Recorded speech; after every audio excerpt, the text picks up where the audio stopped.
Hello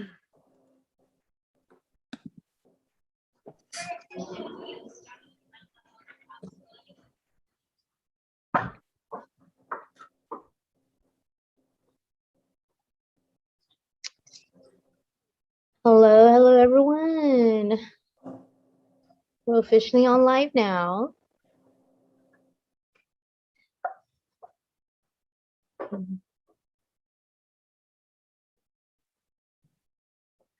Hello everyone. Is there a way can I just exit out?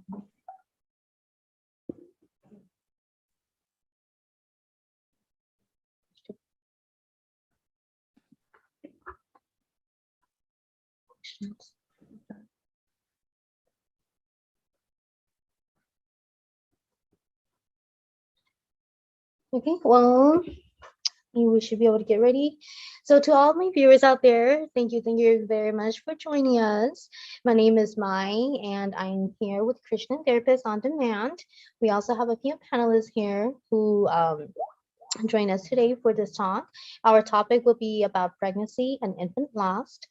Well, you guys, there's no particular order. Will you guys please introduce yourself, give us your name, your profession, and what do you do?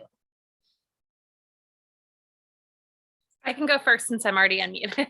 Okay. My name's Sarah, and I am a homeschool mom of 4 kids, married to my husband for almost 20 years. And I volunteer, direct a co-op, do a lot of stuff at church, and just love being involved with really anything that we can. And my kids are the same way. So we're a busy house over here. Thank you, Sarah. Hi, I'm Candace Wilkins. I am the manager at the Center for Grief and Healing at Hines Hospice. I've been here for about 7.5 years now. I'm also a clinical social worker here at the center. So I'm managing our team and the programs that we have. But then I'm also a therapist seeing clients. Okay, thank you.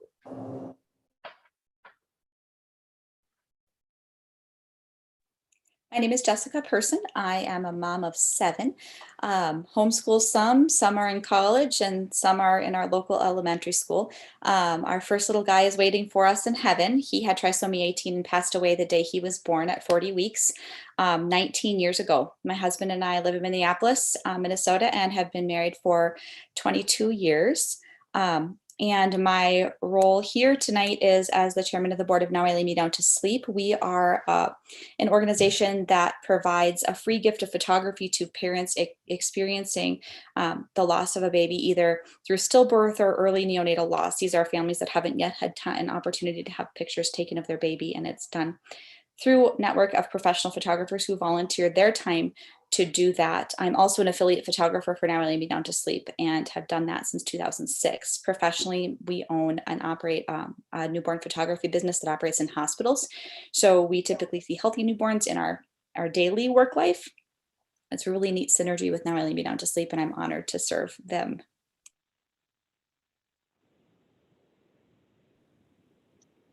My name's Amanda. I'm a mom of 4. My easy job would be to say that I'm a lunch lady, but I'm a kitchen manager for my kids' school. I too have a son that was stillborn, my first son, and I did receive those pictures from Now I Lay Me Down to Sleep, one of my life's treasures. And I'm Lauren Rose. I'm a labor and delivery nurse at Memorial, and I'm also the bereavement coordinator at Memorial. I have 4 children. My 3rd son was stillborn at 39 weeks. His name is Eli. So that's kind of when I became the bereavement coordinator here after that. And we utilize Now I Lay Me Down to Sleep for almost all of our losses. So thank you. Okay. All right. Well, thank you for sharing yourself. So the first question I want to ask, why is this loss so much different than the loss of a sibling, parent, friend, or relative?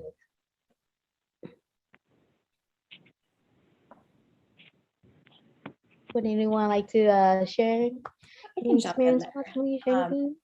Yeah. I think there's something unique about losing an infant because you're losing dreams, right? You're losing hopes, you're losing dreams.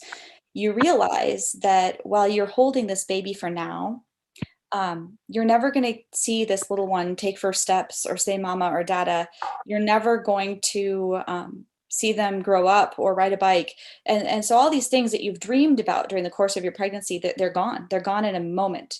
And it's not usually a moment you're prepared for because it's sudden. The perinatologist that did our diagnosis, I think, has said one of the things that has been most useful for my husband and I at the time. He said, I feel like I'm the traffic cop that's coming in to has knocked on your door in the middle of the night to deliver you the news that your loved one has died suddenly in a car accident. Because your life changes like that in an instant. Whether it's because you've gone into the doctor's office and there's no heartbeat, or you've delivered a preterm baby far before you should have it and you weren't expecting to. Or for people even who go through an early SIDS loss. I mean, these are like life-altering circumstances that you're not prepared for. There's nothing you could do to prepare for them. So I think that's one of the ways that it's really unique. There's this sense in Western culture, especially too, that we're not supposed to bury our children. Our children are supposed to outlive us, right? And so I think there seems to be a little bit of felt injustice in that. So there's that as well. Yeah, I agree. It's just like you say, it's like a sudden thing. You're just so not prepared for it. Yeah, and like Jessica mentioned, it's not the natural order of things. We should not be, like you said, burying our children. That should, never happen. So I think it just catches people off guard a lot of times. So what are some warning signs that grief and postpartum depression might be becoming more than the mom can handle?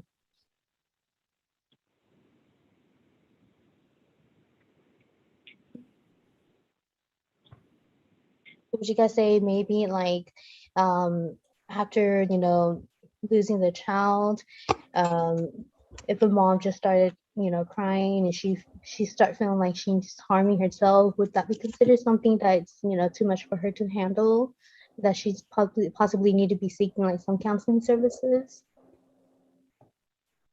I feel like I always end up telling people that there's no really wrong way to grieve. So I don't know necessarily that I wouldn't say I'm an expert on warning signs, but I do always say it's okay to talk about it. It's okay to say, I don't want to talk about it. It's okay to say, I don't want to see people. It's okay to say, I want you to make me laugh right now, or whatever it is, because everyone is so different. And so, so I think probably after withdrawing from people for a long time, or the people around you who know you the best are saying we're really concerned about you, then I think but it's always good to talk to someone. That's just a given. But grief is different. So some people want to veg and watch movies for days and days, and I think if that's what you need to as part of your healing process, then give it some time, and then time helps a lot of the things. Yeah, I think you can't go wrong with reaching out to a professional for support, or a support group or something like that. Individuals that have kind of, gone maybe, this path with others before, and can really just provide that feedback on, number one, to really normalize and validate that, a lot of times grief does look like depression. When we have had a delivery, or, experienced the loss of our baby, there's a lot of things going on with our hormones. And, it's just a very severe experience we're having, physically, emotionally, spiritually, and all of those things. And so I think that, when in doubt, we do want to reach out for assessment, and just always checking in with our primary care physician, or our doctor who has, our OBGYN. But there's a lot of parallels. But like Sarah says, grief is so unique for each person.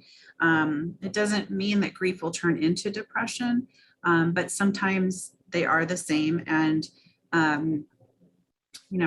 it can be hard to tell. Okay. So let's say, your mom lost her child and she said that I am angry with God. Do you guys have any suggestions or feedback for that moms who is experiencing a crisis of faith following a loss? Any suggestion or feedback that you can give to her?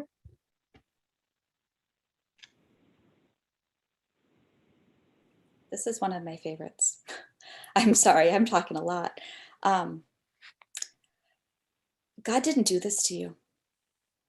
God didn't do this to you, but we live in a world that is, we live in a world that's plagued by the problem of evil, right? Well, there's all kinds of bad things that happen because we live in a fallen world. He sees you, he loves you, he desires his best for you. But his best for you doesn't mean everything always goes easy all the time. His best for you doesn't mean all you're ever going to encounter is blessing. His best for you are the things that cause you to tip your chin and up to him and see who he is and know that you can't do it without him. It is so wrong to say God is never going to give you anything you can't handle, because that's not biblical, right? He's going to give you the help that you need, because he said he'll never leave you and he'll never forsake you. He said when he goes, he leaves you the counselor, right? And so we have the Holy Spirit that guides us and leads us and protects us. And he gives us other believers. And those other believers are supposed to come around us, and they're supposed to be the community of faith. And they carry us when we can't carry ourselves. He carries us when we can't carry ourselves. So it's appropriate to say, this hurts. It's appropriate to say, I can't believe this happened to me, right? Mm-hmm. But he didn't do it to you. He's there to hold you. And he's a good, good father. Yes, thank you. So how can a mom approach the issue of sexual intimacy after a loss?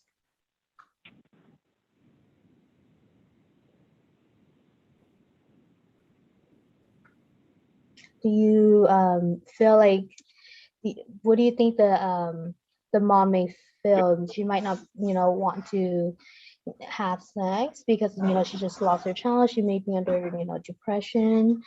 But how can the mom approach, or how can she try to get that feeling back after she loses her child? I think honesty is just the most important factor there. Sometimes honesty leads to tenderness and compassion, and that can lead to sexual intimacy again. But I think there's a time, and of course there's a physical healing time, right? And that's good. Our body needs that. And there's a time to rest and recover. And then there's a time to try to be open and honest and communicate and move forward. And I think that can be very, very healing in a healthy marriage. And I agree too, I agree that, just being, like, we'll just say being truthful, being honest, that, if you're not ready for it, or, just communication, communication is key. That's what I think. And often they will let a family hold a stillborn. Why wouldn't they offer that same opportunity to family who had a miscarriage if they wanted to hold a child? Anybody happen to know? So we do allow that at the hospital here. So it honestly depends on the parents and their level of comfort. So a lot of times we will offer that to them and make sure that is available option to them. Sometimes they choose not to do that. We do have a cuddle cot where we can kind of start preserving the baby should they want to hold the baby. Sometimes, unfortunately, there's not much for them to hold, but we still kind of offer them, pictures and stuff like that. So it really just depends. But we do offer all of our parents that. Now, we don't see every patient because some of them go through the ER and some don't make it to the labor and delivery unit. But if they make it up to us, then yes, we make every effort available to the parents to be able to hold, view, touch, take pictures, bathe, dress, anything that they're able and willing to do in their comfort level. Okay, and so does that mean it only vary per hospital, or is also the hospital allows that? I think it just depends. I know at at our hospital and our sister hospitals and all the hospitals around the area that I know of will allow that as well. I don't think it's necessarily like a policy or anything, but just kind of getting the word out there to allow the parents to be parents, you know, in those few fleeting moments there. So we try to do bereavement education to all of our new nurses that come through and all of our staff so that they all make sure that they give the parents those opportunities. Thanks. So what are some things that you can say to a mother? What are some things that you should never say to a mother, to a mother who, you know, lose a child? I think that, you know, my goal is to really be a listener and to just meet both parents where they're at. You know, how is this for you? What's feeling challenging right now? I think a lot of normalizing and validating is important because, and to go kind of towards the first question that was asked, you know, I think that when this happens to parents, while I think human beings in general familiar with death and may have had grandparents around us who have died, or, you know, older adults, you know, when we talk about normal, you know, how life kind of works normally, quote unquote. But then when this happens, when we lose our baby in pregnancy or in infancy, I think, you know, parents freeze in this kind of space of who else do I know that this has happened to? And it's so rare that we know someone else that this has happened to. Anytime we have the opportunity to just, you know, validate this unique grief experience that parents are having, because they may not be having that validation or normalization from others kind of in their circle. And what we know is those in their circle, and moms, you know, that are here can, you know, kind of speak to this, and please correct me if I'm wrong, but, you know, it's so difficult to see our loved ones in pain of grief and loss. And, you know, how do I support parents who are experiencing in real time this loss of hopes and dreams? It's difficult to watch them suffer and to be present with them in that. Yes, so it's the next one. Validation, and this is the experience that I'm having. This really stinks. Yeah. So that's kind of what I've observed. And I think, like Candace said, just kind of being there, being present. And sometimes I think it possibly helps to give them some control and some choices. This is such a situation where you feel so completely out of control, because this is out of your control completely. So even giving them the simple tasks of making decisions. What position do you want to get into? Do you want to do this? Or do you want to bathe the baby? Do you want this, or, you know, this to happen first? So just giving them those little opportunities for some control, I think, helps a little bit. And I feel like using the language that they use. So if they mention the baby's name, if they mention the nursery, if they mention, you know, certain things, then it's okay to bring those up and talk about those further. But if they don't mention those, then we try to train our nurses not to ask those questions, because maybe they don't want to talk about that. Maybe that's going to be another trigger, but to kind of follow their language and follow their lead a little bit too. Yeah, they are in a really tough situation. So, you know, like you say, we do have to have them lead. We will have to meet them where they're at. Blood pressure. Another thing that I remembered when Candace was talking is that a lot of times people will come around you when you've lost a baby, or if you've had a miscarriage, and they'll be there immediately, right? They want to support you right away. They might bring you a meal. Some of those things that would normally happen when you have a live born baby who gets to go home with you, those things often don't happen. You know, you bring home a healthy newborn and everybody lines up to bring you a meal because they all want to meet the baby, and all of the postpartum support that you would typically get when you have a stillborn baby or your baby dies. Typically there's some immediate support surrounding a memorial service or a funeral, and then everybody just goes on with the rest of their lives. And so there's kind of this nagging situation of pain that goes on for a family. I've talked to a lot of women that talk about this, where people will be awkward about mentioning their baby's name, or people will assume that, like, oh, well, 6 weeks have passed, you're back at work, so it must be fine now. You need to just get on with your life. And they kind of wonder why you're still sad, or why coming to somebody's baby shower might be difficult for you, or whatever. And there just doesn't seem to be as much of an allowance for a normal grief process, because there's kind of an assumption that, like, well, you know, you got pregnant once, you can get pregnant again. So back to your question, Mai, about like what not to say. that's what not to say, or aren't you glad you have 2 healthy kids at home? No, don't say that, right? Like those are not helpful comments. Yeah, it's not. Right. And like Jessica mentioned, when I do a bereavement seminar here with someone from the Center for Hospice, and we always mention like that aftercare, because I mean, that was part of the most difficult thing for me. I think when people went back to their normal lives and my life will never be the same. So I feel like some of that was very difficult. And just the sense of like some people just ignoring it and not reaching out and not saying anything and not saying my baby's name, like that was difficult. Yeah. I've always spoke really openly just with everyone around me about, I had 3 miscarriages before I ever had children that were all in the first trimester. And then I had a second trimester miscarriage that I delivered at home in between my first and second children. And from the very beginning, I just was open about it. And I think it catches a lot of people off guard, but then the first person that they want to talk to when they have that experience themselves is someone who they know is going to talk with them,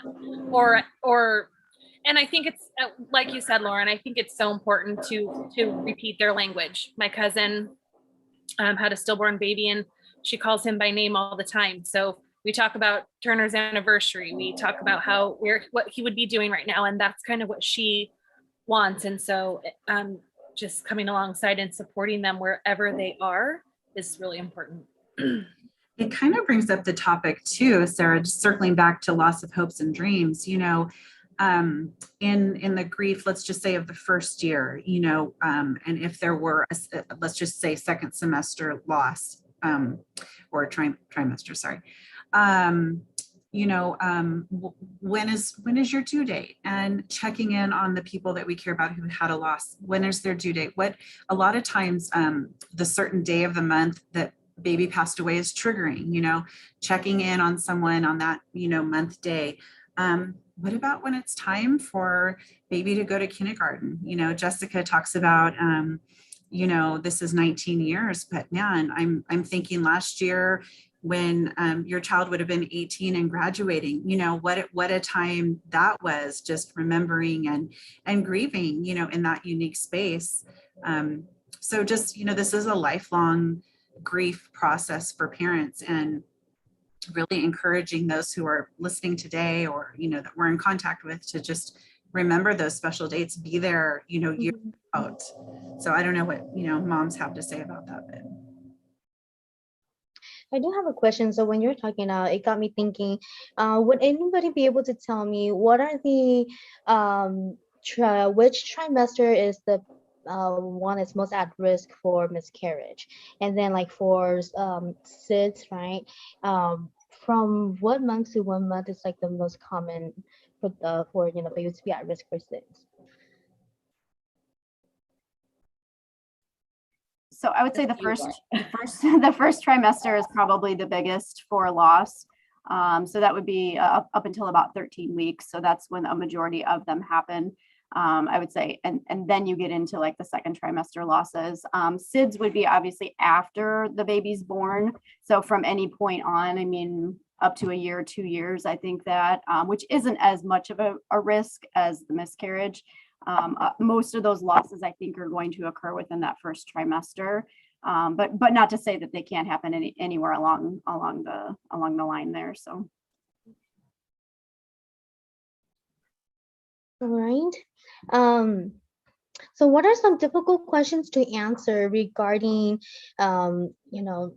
your loss even years after? And when asked, like, how many kids do you have? Do you include your loss or you don't? I think we could probably all answer that differently. So I think we should each take a turn answering that. Yep. Yeah, I mean, yeah, go for it. I'm open. I'm all ears if you want to. So for me personally, I think that was the most difficult question for me when I first came back to work. Working in labor and delivery, every single one of your patients always asks you how many kids you have. And I would have to think, do I lie to myself or do I lie to them? So I got more and more comfortable with telling my truth and saying that I have 4 kids. But at the same time, I don't and because then they ask their ages, then they ask what year they're in school, and I have to mention that I lost a baby. So again, I don't want to make it about me. This is not my experience, not my day. So, I mean, I have a little bit of a unique experience where I had to come back to the scene of the crime and work, you know, where I had my loss. So that's always been a difficult one for me. I think when I first came back and first started working, I would say, you know, I only had 2 or 3 at the time or whatever. And then every time since, I say that I have 4. Sometimes they ask, sometimes they don't. And I just kind of move forward and make it back about them. But that's always the most difficult for me, I think, because a lot of people don't understand that. If you haven't had a loss, a lot of people don't understand that that's something that you struggle with. And especially, I mean, I've had people say, well, no, you only have 3 kids. And I'm like, well, I'm here, yes, that I'm caring for, but I have 4 children. Like, to me, don't ever tell a lost parent how many kids they have. So that's always a really difficult one for me. You wouldn't tell somebody they didn't have a mom or a grandma because their mom or grandma passed away. So that doesn't make any sense to me. You know what I mean? Just because somebody maybe didn't physically get to see my child, I still have 4 children. So It's still your child, you know, you did have it once, it's still considered your child, right? Right.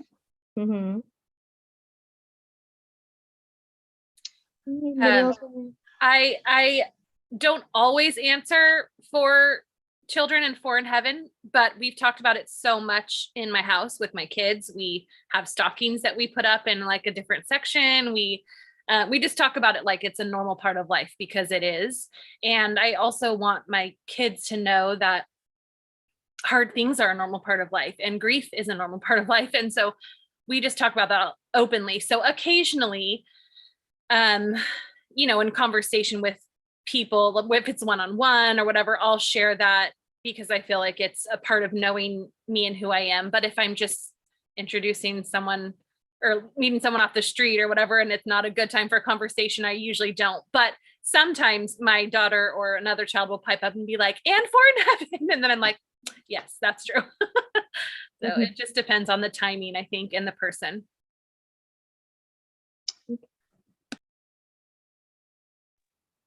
I have to agree with Sarah. For me, it definitely depends on the situation and who I'm talking to. Most of the time I say I have 4 children. And I even usually mention that one of them's in heaven, but there are times that I only say 3. I learned over the years to use language that was non-specific. Like I'll say, especially Lauren, your point about being in labor and delivery, right? Like I'll go, I don't work in labor and delivery, I work in postpartum as a photographer, right? Sometimes if I'm filling in for staff or if I'm working as an affiliate with Now I Lay Me Down to Sleep, and people will ask, you know, do you have kids? Yep. How many? Well, I'll say I have given birth 6 times. Or I'll say I have 7, and you know, if they go on to ask ages, I'll do, yeah, I'm raising 6 and I have 1 in heaven. I just work with the language, and I did it enough times that I got really comfortable with something that was truthful, but may not always tell the whole story. So, you know, I'm raising 6. That's what I am raising 6. You know, I got outed by my kids so many times. No, Mom, there are 7. Yes. And now you just made it awkward. But now it wasn't awkward before you made it awkward. Thank you very much, 10-year-old, you know. And so although they never met their big brother, they've seen his pictures and they know he's important to our family. And so they insist we include him. And so I had to tailor my response in a way that they could hear what I was doing with my response and therefore not interject. Right. So if I'm saying I'm raising 6 kids, they know Mom doesn't want to have this conversation right now. Right. Or it's not an appropriate time to have the conversation.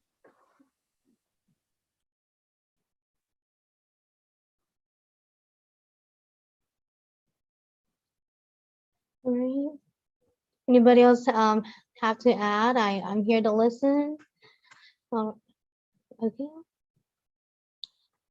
Well, the next question I have here, what are some big grief trigger? Would you guys, you know, what would you guys say that triggers grief or, you know, depression for a mom who lose their kids? I feel like the first year, well, for me personally, is probably the worst because you go through all those first, like your due date, your first Christmas, your first birthday then. So I feel like that was the worst. Now I'm 6 years out now. So I would say the worst for me is like the entire month of September. So I have the day I found out, he wasn't with us anymore, then my delivery day, then my due date, then his funeral, like, all that stuff. So I get all of those every year. And it's something different every year now. Like last year, he would have been in kindergarten. So that was a trigger for me. So I think, and I know we've mentioned school and stuff like that. So I feel like personally, that's probably different for each person. Like some people may not remember the funeral day or so, you know what I mean? The date or whatever. So I think personally, that's probably just a little bit different for each person, but.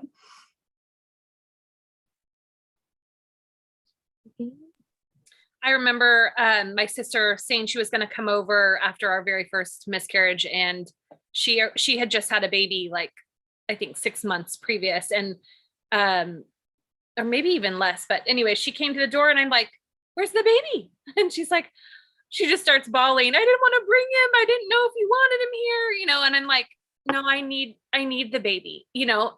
For me that was good to just be around other babies and see them and hold them and all that. But I had a really good friend that went through this same thing as me at the same time. And she didn't want anything to do with pregnant women or babies. And I just remember telling her even then, like, that is okay. That is a part of your grief journey. And that, well, and it did change for her over time, but everyone's going to feel differently about that. And some things are going to be more triggering. I was never really huge on dates. I can't remember anything. And I felt like I had so many in a row that it did just lessen over time. And where I was with the Lord was different each time. So that really does change things where you, what God's teaching you in each trial that you're in and all that. So. Okay. So can anyone tell me, how does NILMDTS help a family going through a loss? I guess that's my question. One of the things that we seek to do at Now I Lay Me Down to Sleep, which is NLI, I can't do that acronym. Call it NILMITS. Okay. Now I Lay Me Down to Sleep. So what we seek to do is come alongside a family and provide the gift of free professional photography. And what that does is that it honors that the baby was here, right? By preserving, by saying your baby counts enough to be professionally photographed, right? Like it's just that extra thing that say, we should make memories of this, right? Mm-hmm. And we want to do it in a way that's honoring to the baby. So sometimes when a baby's stillborn, depending on how long it's been since they've passed away, if they've passed away in utero, they might have torn skin. They might have, lips that after they've been earthside for a little bit of time start to shrivel up. There are some things that are consistent with not being alive anymore, that are changes that happen when a baby is born, and they can happen very quickly and they can be upsetting for families. And so one of the things that we want to make sure we do is provide an heirloom quality photograph. And what we mean by that is a photograph, it's beautifully presented in black and white or sepia tones that has been retouched. And we say gently retouched. And that what we mean by gently retouched is we're removing anything that shouldn't have been there if the baby had been born alive, right? So torn skin shouldn't have been there. Right? But say that baby had a cleft lip like my Eli did. That was part of Eli. All of my pictures of Eli have his cleft lip, and I love that little cleft lip. It's adorable. He had a full bilateral cleft. Okay, that was him. That was who he was. So we wouldn't retouch or take away anything that's part of who the baby is. It's just the parts that shouldn't have been there, right? So we provide a beautifully retouched image, and we have a really amazing team of professional retouchers. So if you have a baby that has passed away and maybe you can't get a Now I Lay Me Down to Sleep affiliate photographer there, the nurse or a family member, anybody who's captured pictures of that baby can submit some of them right through the Now I Lay Me Down to Sleep site by just filling out a consent form with a family. They can submit them to be professionally retouched. So even if they can't be photographed, they can still receive that gift of professional heirloom quality, gently retouched image for their memory. Our goal is that every mama, every family member would have a picture that they can feel comfortable putting on their mantelpiece, putting on their desk, showing, putting on their memorial service, what am I trying to say? The bulletin or whatever, something they would be proud of showing off. So in terms of how it helps with grief, I think it helps us to say, you matter, you were here, and you're an important part of this family. And I think as believers, we have to remember, Now We Lay Me Down to Sleep is not a Christian organization, but I'm a believer. So I'll speak from that perspective. As believers, we have to remember that we're each image bearers, right? We're each image bearers, and we have these little tiny creatures that we've been entrusted with, whether they get to spend time here on earth for 40 weeks or 40 minutes or 25 years or 85 years, that these are people that we've been entrusted with, that were made in the image of God, and they are worthy of being celebrated. So what Now I Lay Me Down to Sleep wants to do is celebrate those babies with those families and give them a starting point for their grief. I think when we give people what they need, this can be one of the things they need, right? But one of the things they can need is a support group. One of the things they could need is, a lactation consultant to come in and tell them how to dry up their milk, or, someone who understands that nobody is giving them good postpartum care because they kind of forgot about them. So someone gives them good postpartum care, right? Whatever it is, whatever we can give them that set them on the road to normalizing the grief experience. Sorry, my dog's making noise in the background here. Normalizing the grief experience and giving them what it is that individual needs to start to heal. We're contributing not just then to the life of that woman, but we know that women are the healthcare drivers for their family. So we're contributing then to the health of their family. She's kind of the hub of these spokes, right? So I'm not saying Now I Lay Me Down to Sleep does that uniquely. I'm saying that all of the parts of the care model that support a bereaved mom then end up supporting her family, because it helps make her whole in a way that, she's never been before, because this is a new experience.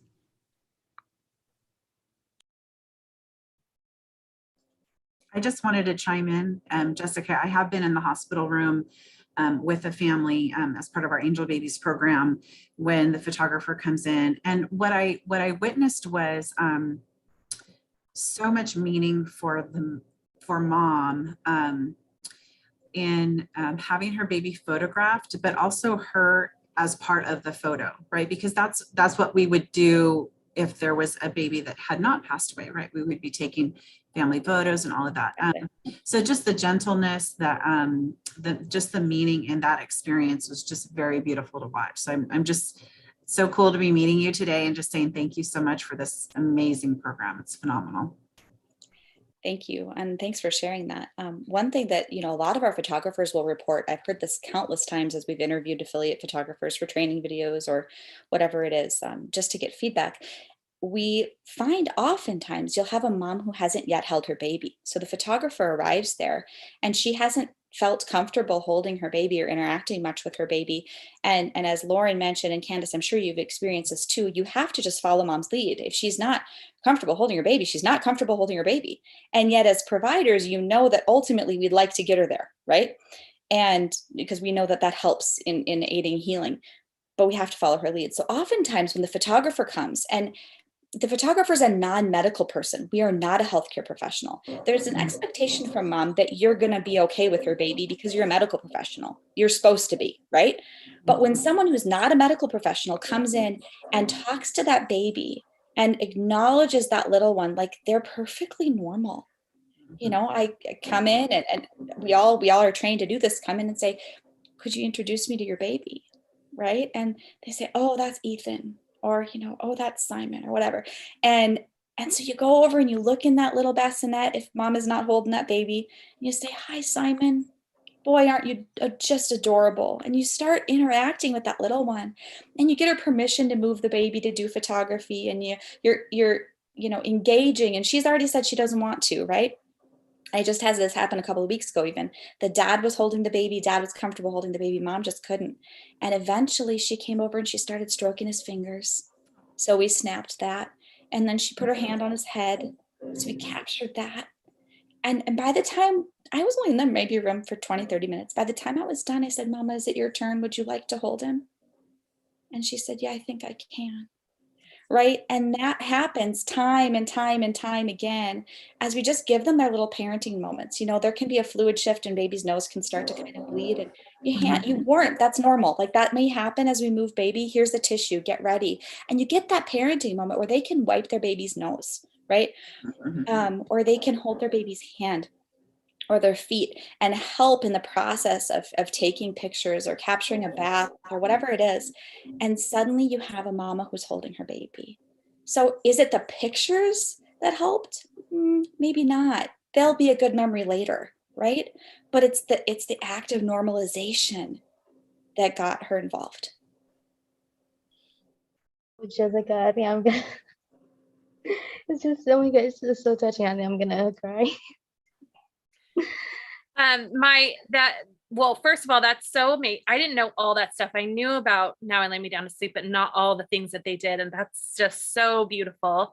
I was just talking to someone the other day who was talking about having a miscarriage at 5.5 weeks and really being sad that there was nothing like that to hold on to. No ultrasound yet, no physical, no gift that you bought, no little thing or whatever. And I was like thinking, I need to go get a gift for like a little stuffed animal. I remember sleeping with the one present that someone had given me, which was a little giraffe with my first miscarriage for months, because that was the one thing that connected me to him or to her, And I think your first question, Mai, was what makes it different than other losses. And one of the things that's so different about it is that baby was a part of us. It was inside our body. So we are connected to it, no matter if anyone else is yet or not.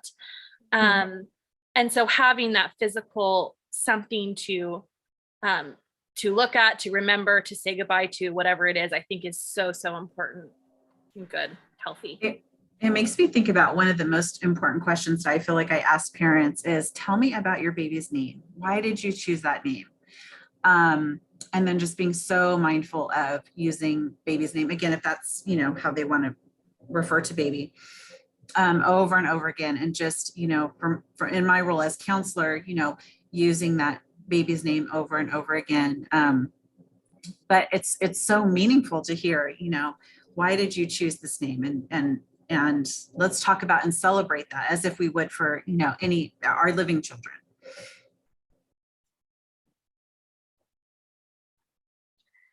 Okay. So, what can cause a loss specifically to the mother? What caused your loss? Do you know? In my case, my little boy had, he's had trisomy 18. So people are more familiar with like Down syndrome. In Down syndrome, people have 3 copies of the 21st chromosome. But in my baby's case, he had 3 copies of the 18th chromosome. And the more information that exists in triplicate in human genetics, the worse the outcome typically is. So common trisomies that you might see in infant loss would be trisomy 18 and trisomy 13. Those babies tend to kind of make it the longest toward diagnosis, but then generally will pass away with, if they don't pass away through stillbirth, usually within the first little bit after birth, but sometimes they can live much longer. I have a little buddy locally that's 5 years old, but generally speaking, that's what took my son's life, but it was the constellation of birth defects that were common to his genetic defect, his triplication. So he had a heart defect, he had a hole in his diaphragm, a whole host of things. A complete midline defect. So, he lived for 29 minutes after he was born, but probably he never took a breath.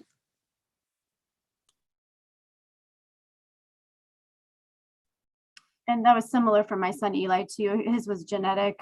Some we don't know. I mean, some are cardiac defects, some we honestly don't know. And it depends on if the parents do like genetic testing.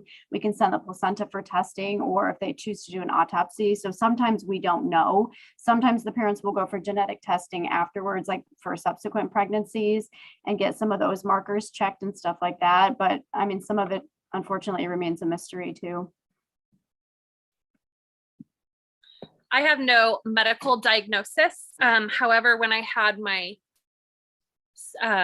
fourth miscarriage, I was with an OB who basically told me, don't stop doing that because I had 4 babies in heaven without taking progesterone cream, and I had 4 babies with taking progesterone cream. So I just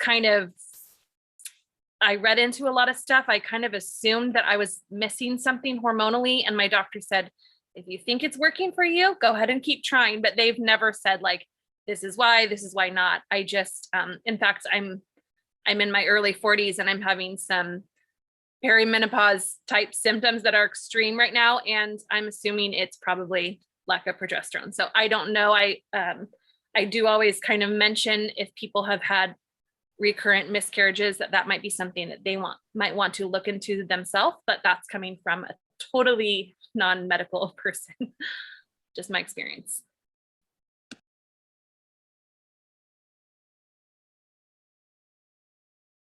Can you tell me what happens, some of your favorite ways to honor your baby? And if you have do you have a Molly bear?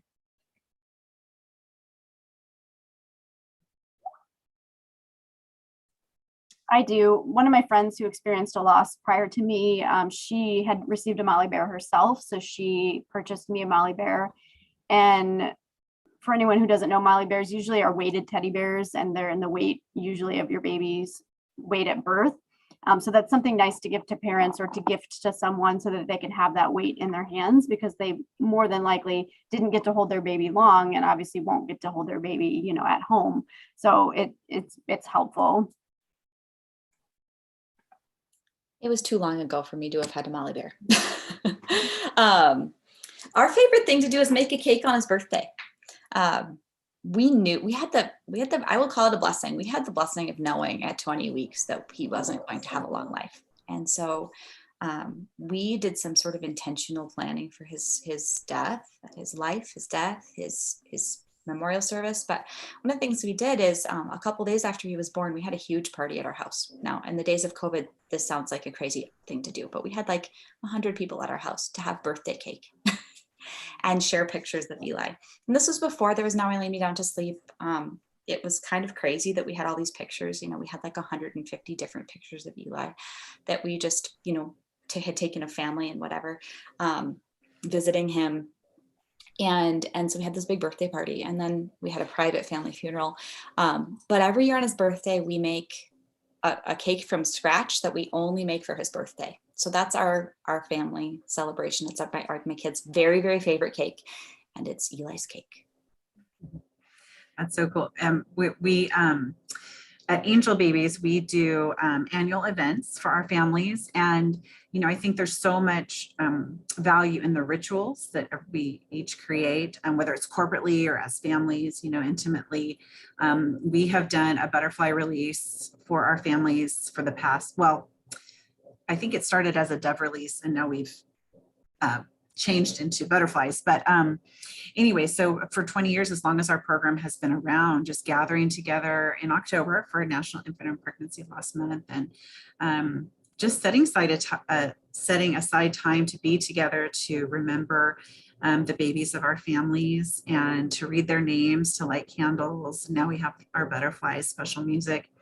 And we also have a fundraising event in April that is also a time for families to gather and also remember. But I think, year after year, our families are looking forward to returning to be together, to bring their families or come alone and just have that special time.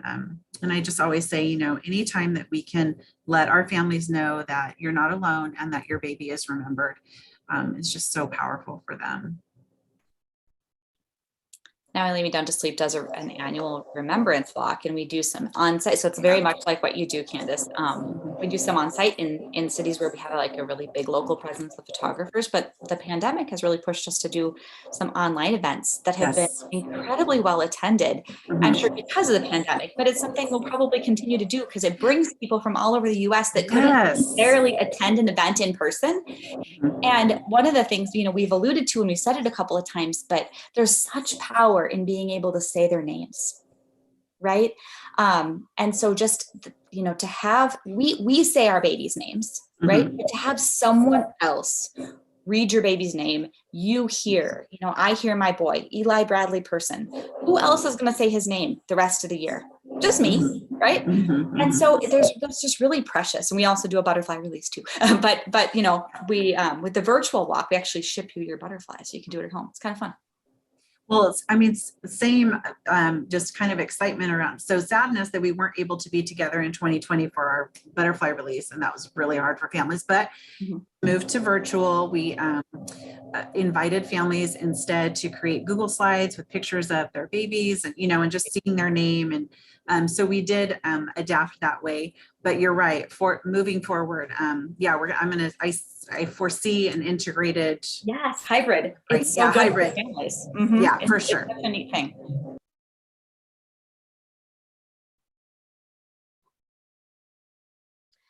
Okay, so I know that you guys have kids. How does it affect the kids? How does the loss affect the rainbow? How does it affect one's mindset towards trying to have other kids? I think for us, we just kind of normalized it and made it part of our normal day and routine. The kids talk about baby Eli, they still call him. They know when his birthday's coming. They know we usually do celebrations and balloon releases and stuff like that. And they kind of tailor, we do a yearly get together on what would be his birthday. And we release Chinese lanterns and stuff. So they're always looking forward to that. And last year they're like, can we get a birthday cake? I'm like, yeah, we can get a birthday cake. So they talk about him. And every time we pass the cemetery, they always say, oh, that's baby Eli's face. And so, I mean, they know it's part of our normal, I mean, he's part of our family. So it's just part of our normal routine. I'm sure everyone is different, but they are very, very in tune to that and him. My kids are the same way. They insist on including my son Matthew in everything. Anytime we drive by the cemetery where he's buried, they always ask if we can stop and go see him.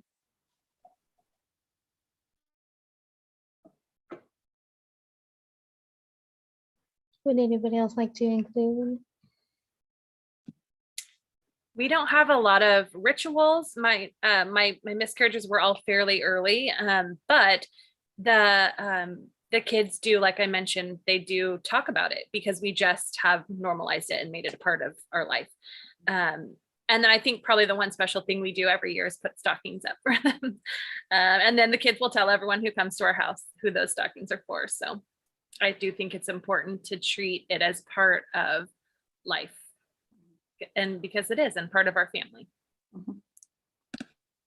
We always put our family picture, our Christmas card, in Eli's stocking, which I don't know how that ended up happening, being a thing. I think one of my older ones just decided that's where the Christmas card copy was going to go every year. So Eli's stocking has, you know, years of family pictures in it, which is kind of fun. I don't know, my kids just, it's normal for them. You know, we have a neighbor a couple of doors down and they lost a baby. They moved into the neighborhood like two years ago, and they moved from a different part of the neighborhood. They were still in the neighborhood. The local park actually has a memorial to their baby who passed away of SIDS.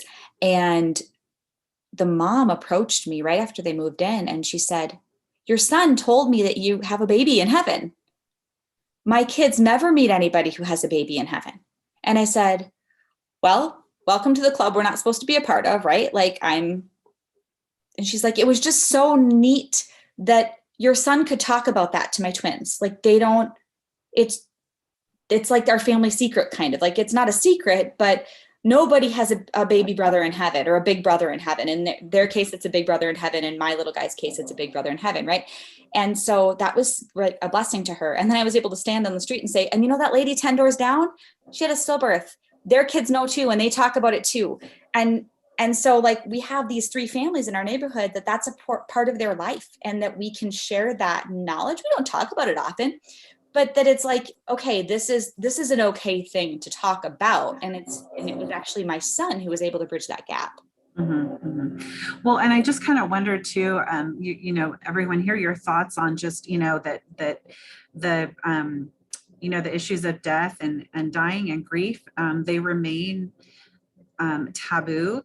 And, I was sharing with someone recently, we have such an advanced society when it comes to technology, and yet we still shy away from, these topics that are hard. And so I feel like, for all of the families represented here and, all of our families at Angel Babies, hopefully what we're doing is just the part of the normalizing is normalizing talk about death, dying, and grief, and that it's okay, that you're not alone, that we can talk about it, and we can have feelings of sadness. It's tied pretty closely to mental health, but also emotional health, and just all the whole experience that is grief, right? Because everyone here knows that this is yes, this is part of mental health and emotional health, but spirituality and just our faith and all of that comes into play, what happens to our bodies physically when we deliver a baby and go through all of that. So just any time that we're having this conversation, I think it's just so good for just,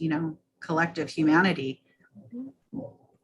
Yeah, I was just talking to a mama yesterday who lost a son older. I think it was her second oldest, and she's had this full life with him, but I could tell from the get-go she wanted to talk about it. So I think I mentioned my miscarriages in the conversation, and it did open up that door.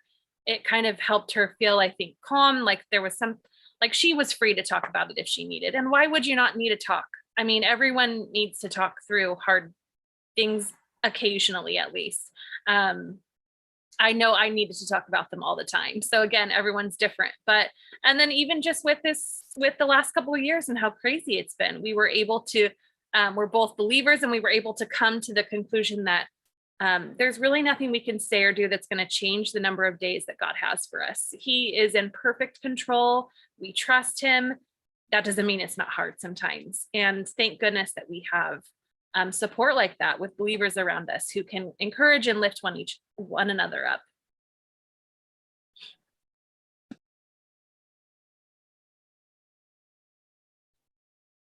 All right, so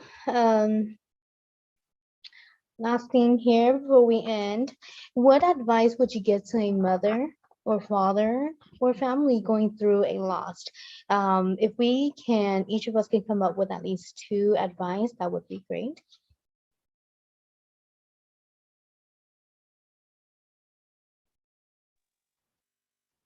I would say find support. For me, I found support groups on Facebook. I couldn't find any locally when I lost my son. So I went to Facebook and found a support group, which is actually where I met Heather and some amazing women. Over time, I've met a lot of them locally, and some of them are now my best friends.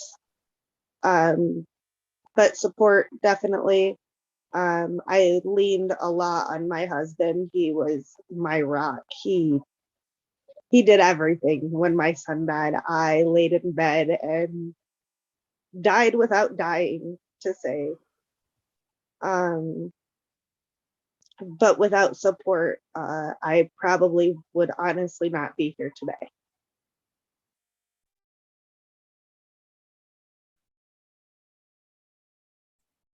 I feel like some of the best advice I got was just to kind of be gentle with yourself, because this is so unknown, untraveled territory for a lot of us. So I think just being gentle and not having any expectations about grief or when you should be starting to do different things. So I think that was really helpful. And like Amanda said, just finding a great support group, which I still have those friends that are super supportive today that I rely on and that I know I can just count on for things like that. And like I said, just kind of giving yourself the space to grieve, even years later. It's okay. And I would say the only other thing is to accept help when people are offering it. It's really hard when people say, like, let me know if you need anything. That kind of puts pressure on them to come up with something. But if there was something that I discovered that I needed, I wouldn't be afraid to ask that. Like, even just, and people would offer, like, can I come over with you and just sit and cry? Or can I do this? Or can I bring you a meal? Yes, you can. Like, yes, you can. And offering and accepting that support and feeling that that's okay to do. Mm-hmm. I think remembering that grief isn't linear. is a really kind of just important message, right? There's not really an order that it has to go in. You can feel sad one day and angry another day, and that's okay, and that's expected. It can be a little bit of a roller coaster. And just remembering that you and your spouse or partner are very likely going to grieve differently. Men and women particularly often will grieve differently over this kind of loss. And oftentimes, like Amanda, I'm so glad you said that, you know, your husband was your rock. Well, that's a lot of what dads do, is they step into that role of like, I have to support my wife, right? I have to be her rock. But then they don't remember that they're grieving themselves. And so we had a wonderful couple at church that had a stillbirth a couple of years before our Eli passed away. And we had served with him in the church nursery. And she targeted me like, it was like, I am going to come talk to you. You are not getting away from me. And she put herself right in my path and her hands on my shoulders. And she's like, please tell me someone told you about cabbage in your bra. Like, those are her first words, right? To dry up my milk. She's like, someone didn't tell me that. You need to know that. Like, what else can I do for you? What else do you need to know? And then she said, tell Brad to take drives. Tell him to go and turn up the music and do what he has to do, because when he's home for you, he's home for you, right? And he needs to go deal with the Lord on this for him too. And so that was awesome advice from a trusted friend who really we didn't know that well, but she made sure that those were her two missions: cabbages in my bra and telling my husband to take drives. And that was really helpful.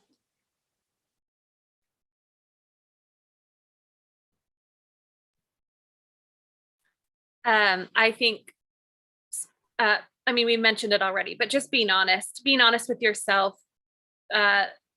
which sometimes you don't even know what you're thinking, but being honest with people when they tell you, like, how are you feeling? I don't really know right now. I don't really know how to talk about it right now. Like, maybe you could ask me some yes or no questions, and that would help me discover how I feel right now. But that's hard. That's a long process of learning how you handle grief, I think. And so my husband always says sweet things to me, like, you know, are you sure this is not how? And I'm like, do you know me by now? Do you know I would tell you if something was bothering me? You know, I'm going to be an advocate for myself. We really have to kind of be that person, because no one else knows how you're feeling or what you need. And then the other thing I think is a hard one, but I think really depending on the word of God to be the source of strength for what we're going through. I had a time, it's confusing because the fourth miscarriage in my mind was actually my oldest son, Boston, because they told me he was going to be an empty egg sac, a blighted ovum as well. And so I went home and grieved for 5 weeks waiting for this miscarriage to happen. And really, I was very angry with the Lord then. I was very, just didn't feel like I could even pray for myself, dependent on the body of Christ around me to pray for me, to remind me of the truths of the promises of his word. And I did not think it was helpful at the time, but looking back, that is really what sustained me during that time. And it was realizing that God was faithful during the darkness. And there's a quote that I love to tell people from Charles Spurgeon, who says, I've learned to kiss the hand that throws me on the rock of ages. It's recognizing I'm in this tumultuous storm. It's dark. I can't see out of this valley or whatever it is. And yet that's where God's glory shines so bright. That's where we recognize that sometimes being tossed onto the rock is being safe on the rock that is the Lord Jesus Christ. And so I think just remembering those truths and being rooted in the gospel is the most important advice I could give, even though I didn't follow it and during a lot of the grief, because it's hard. I'm not faithful to God. Only God is faithful to me. So. Well, everyone was so articulate with their takeaways from today. I'll just do one. So we call this the best friend barometer. So when you're thinking about caring for yourself in your grief, we have that, we have a couple of different voices that come at us. We have the internal critic, we have sometimes expectations of others and that sort of thing. But at the end of the day, if our best friend were coming to us and we're asking for advice or encouragement, we would always be so gentle and just so understanding and, just giving a long leash to, just care for themselves. So use the best friend barometer when you're, thinking about your own needs and how you would support someone else, your best girlfriend to do the same for you. Okay. Well, thank you very much for all you guys being here.